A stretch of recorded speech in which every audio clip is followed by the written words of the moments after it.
We don't see a lot of M2s in black. Leica didn't make a lot of them. Out of 85,000 M2s built between 1958 and 1967, most had a silver chrome finish. Only 1,871 were painted in black enamel. Demand wasn't as high for these. Enamel wasn't as durable, and Leica had recently perfected their chroming process. Fast forward to the early 2000s, and the black paint M2 suddenly became very desirable to Leica fans. This is because, over time, as the enamel paint wears down, these cameras acquired a beautiful patina, revealing the brass on the top and bottom plates. The brassing makes the cameras attractive to certain people who value the worn, lived-in look of a well-used camera. Which brings us to the camera in my hands. This is an early model M2. You can tell because it doesn't have a self-timer and sports a rewind push button instead of a lever. The serial number on this dates it to 1958, but yet it doesn't have a shiny enamel finish or any brassing. This has a matte black finish, which is odd because Leica didn't introduce this kind of paint job until the late 60s. This leads me to believe that this is most likely a chrome M2 that's been professionally repainted, possibly even by Leica, who offered such services to customers.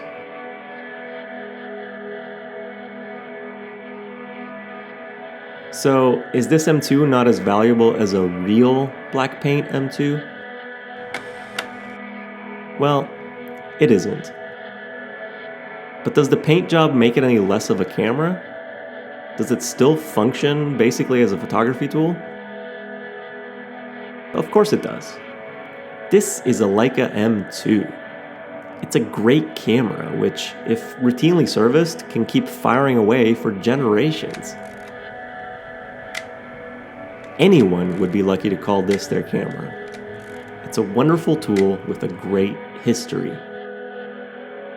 The M2 was the first Leica to offer frame lengths for the 35mm focal length.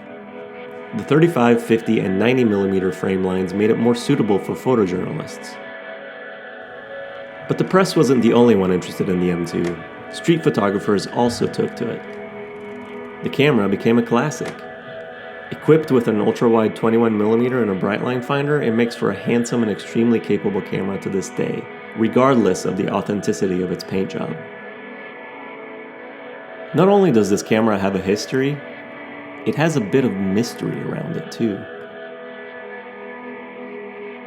And it calls for a new photographer to continue its story. This has been Luca Andi for KEH, the world's largest camera store dealing in pre-owned gear. With over 55,000 items in stock, we've got a lot of stories to tell.